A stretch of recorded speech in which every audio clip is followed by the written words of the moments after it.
On July 24th, the LBMA went, as I call it, data dark and suffered raids.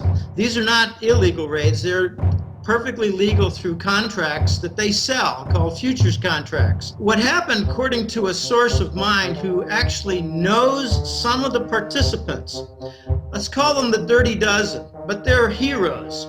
A dozen or so parties, think of billionaires in the Arab world and China and maybe a Russian or two. The billionaires demanded a huge amount of gold.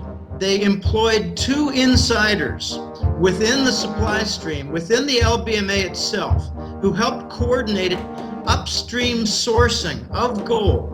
They did not use any Brinks insurance contracting because, as they say, it would have displayed red flags for the simultaneous legal raids. They employed military precision. The military precision was astonishing. London fellows were defenseless, and as my source says, this will not end until the Anglo Bankers are dead and denutted. They're being exposed for their fractional practices, which are anywhere between 45 ounces to 100 ounces being sold and bartered with, or whatever, per ounce that they've actually got. They're involved in a huge fractional scheme that's backfiring. And my source said the raids will be conducted every 10 to 14 days until these guys are dead. We know from recent testimony made to the CFTC, the Commodity Futures Trading Corporation, from insiders within the London Bullion Market Association, that they have 100 times more paper outstanding than there is physical gold. Precious metals are financial assets, and like currencies and T-bills and T-bonds, they trade in the multiples of 100 times the underlying physical. Now, flash forward to where we are today. There are a few billionaires out there, let's call them gold vigilantes. These billionaire gold vigilantes, sensing an opportunity, have forced the exchange to give physical delivery, thus exposing the fact that they don't have the gold to deliver. So you've got this massive short squeeze, you've got the gold vigilantes, you've got the global Ponzi scheme that is the US dollar, which is imploding in real time. These are angry depositors who are really ticked off that their allocated accounts have been raided by the London Bullion Market Association. These are not unallocated accounts that the billionaires hold. They're trying to protect their wealth and retrieve it, take it to Hong Kong, take it to Dubai, and get it the hell out of London and maybe Switzerland perhaps as well, because they're fearful that the organizers and managers of these exchanges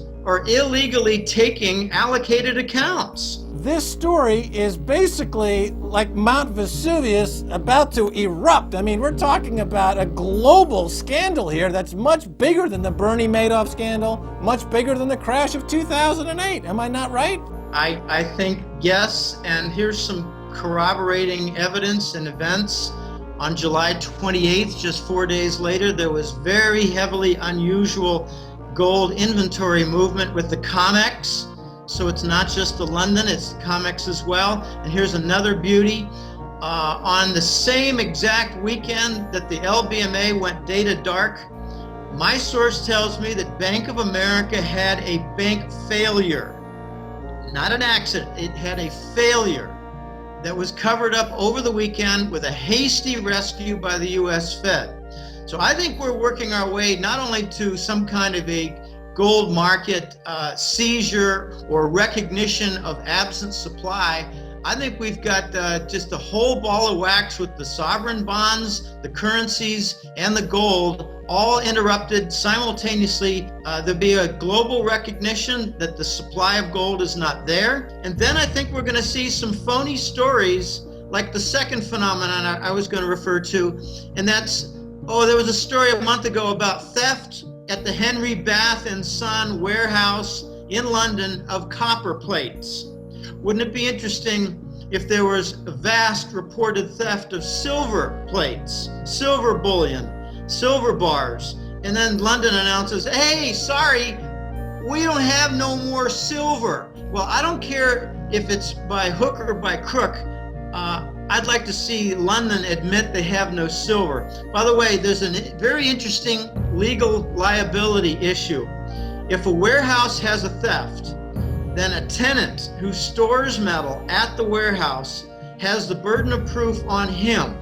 There's a legal liability only if the warehouse can be proved to be criminally negligent.